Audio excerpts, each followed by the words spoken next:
What's up everybody, Brian Tong here on Google Campus. I'm actually outside of the Google store here and I came out to the Bay because we're here for Google I/O, and what I want to talk about are all of my reactions to what they announced, and it has to start with their full-on live demo of Android XR on these concept wearable glasses. This is the form factor that everyone has been hoping and waiting for, to see something that makes them go wow, and I'm gonna tell you, we were wowed. Again, we gotta give props and kudos to Google. This was a live demo, so you had all this Wi-Fi interference, you had the crowd, you had everyone there, but this was a wireless demo live.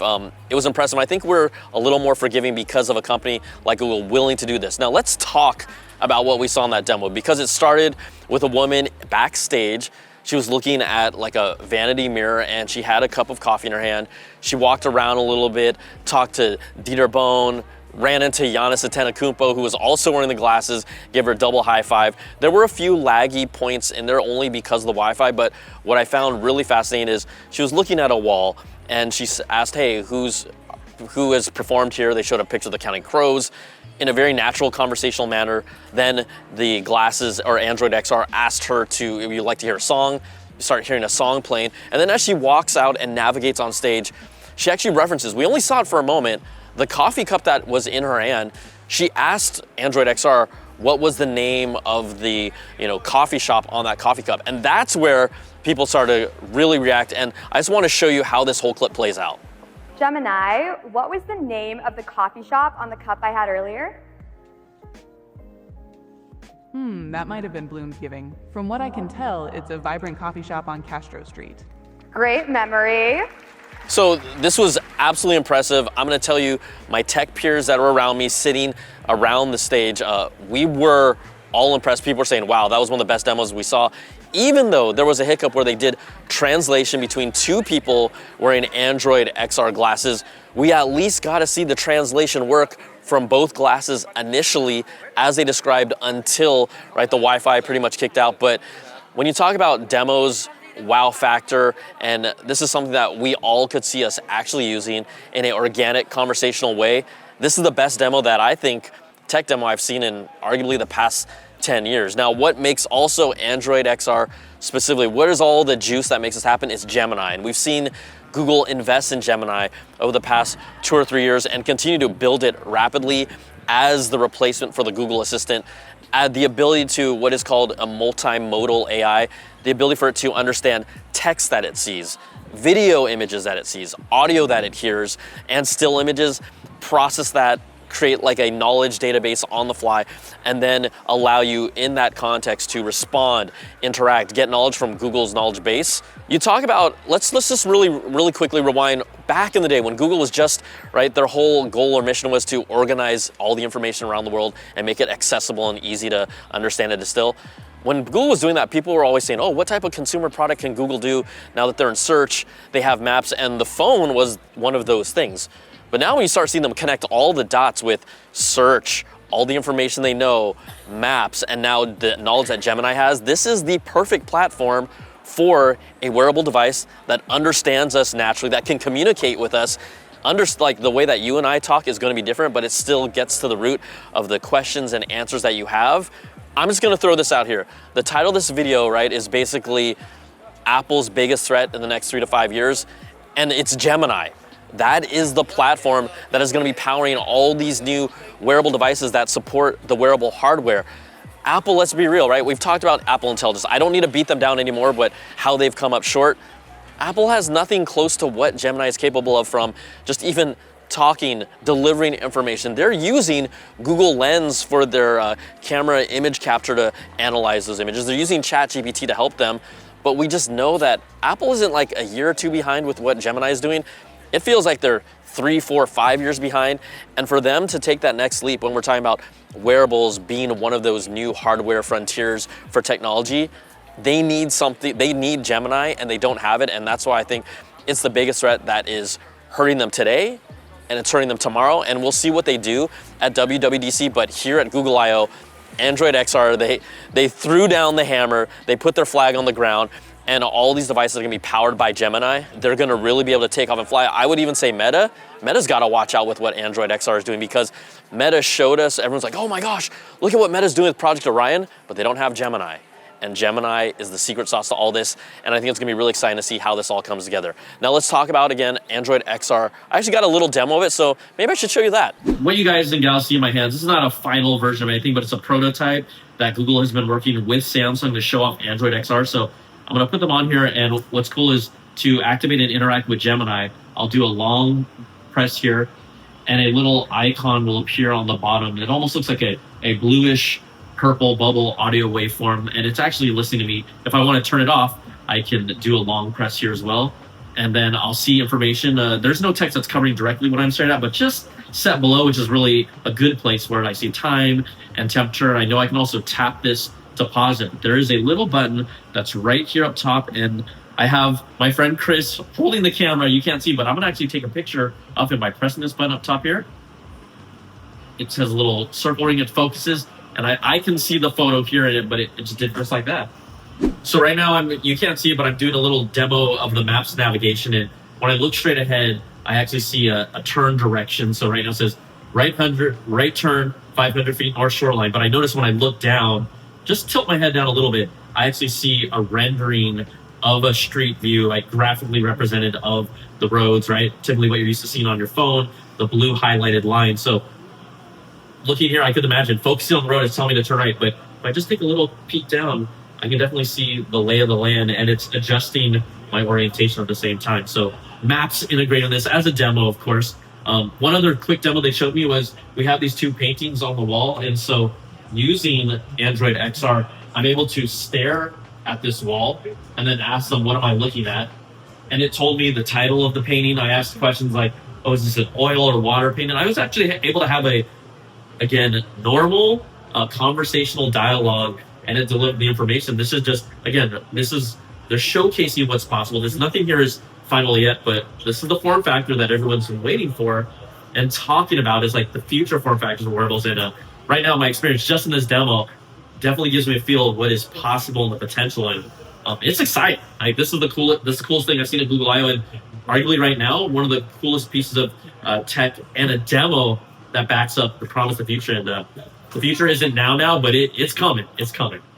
So I know you're asking, okay, when are these gonna be available, Brian? Well, let's also talk about a couple of things. The partnerships that they have for these glasses. We know that Meta has Ray-Ban, great partnership.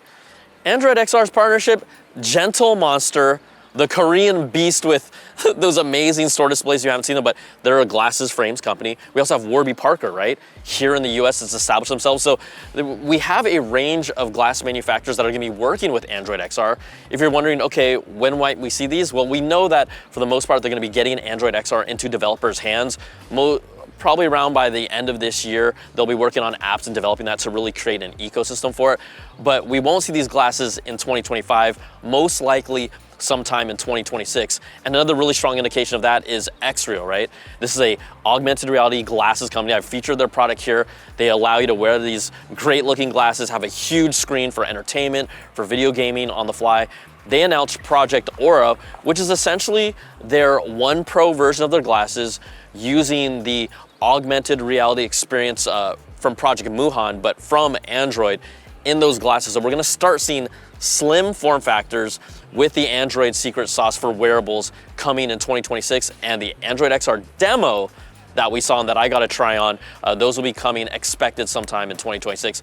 I will tell you, everything that I did, that I showed you, it interacted smoothly, it felt intuitive, it felt, I think the biggest thing, it felt natural, and that is one of those obstacles we're putting.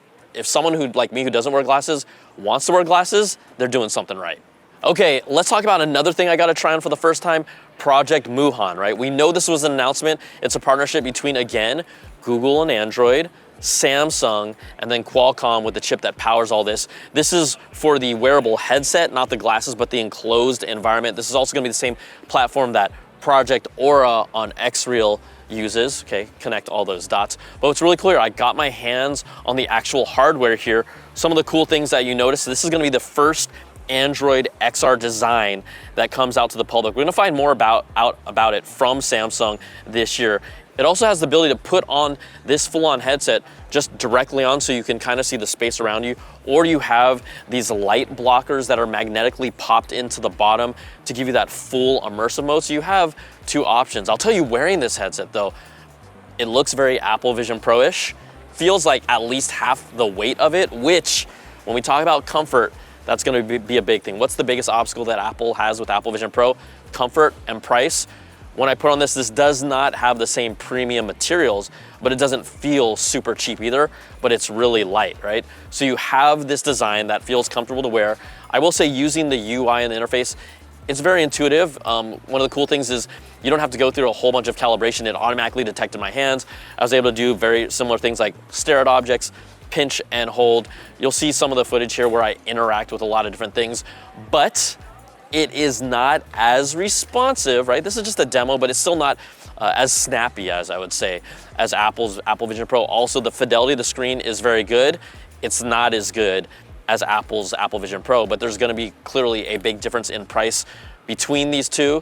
I wouldn't be surprised if this was a headset that was around $1,500, where Apple, right, we're still at $3,499. But let's keep on talking about Project Moohan.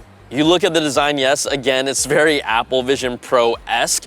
It has outward-facing cameras, down-firing cameras that's used for the hand tracking and eye tracking. This also has foveated rendering. That's where what you're focused in is the sharpest, and then everything outside of that is a little blurrier. That's for processing power to really what you're looking at is what's rendered at the highest fidelity. It also works for people that are actually physically wearing glasses. There's a spacer that's you can add on the forehead area. You'll see it here that you can clip on. So anyone who's wearing glasses, right, it can increase the distance from your eyes to the screen while you're still wearing glasses. I asked them about specific battery life. They say Samsung will announce that, but here's the fun thing in the design. What do you think the battery looks like? Is it internal? No. It does connect on the side with a cable, and then it has an external battery pack almost similar to like the size of this phone, right? You can see it here, it's gray. And then another thing is that battery pack does have an additional USB-C port, so you can connect it into a wall to charge, really just like an Apple Vision Pro. I asked them about battery life. They said, you know, think of it used for immersive experiences and entertainment. So my guess is this is also gonna be around 2 to 3 hours with just the battery. And then for most people that wanna use it for a long time, you're gonna have to plug it in. So Project Moohan, this is expected to release sometime in late 2025. We'll find out all the details once Samsung releases the headset. But again, this will be the first Android XR piece of hardware. And this is really for the enclosed headset, not the thin wearable eyeglasses. All right. Let's go back a little bit to Google I/O. And when we talk about, we still are here, right? AI. And I always say, how are we making AI more approachable for consumers? And I think for someone like my mom, it just has to do really well at like a few tasks.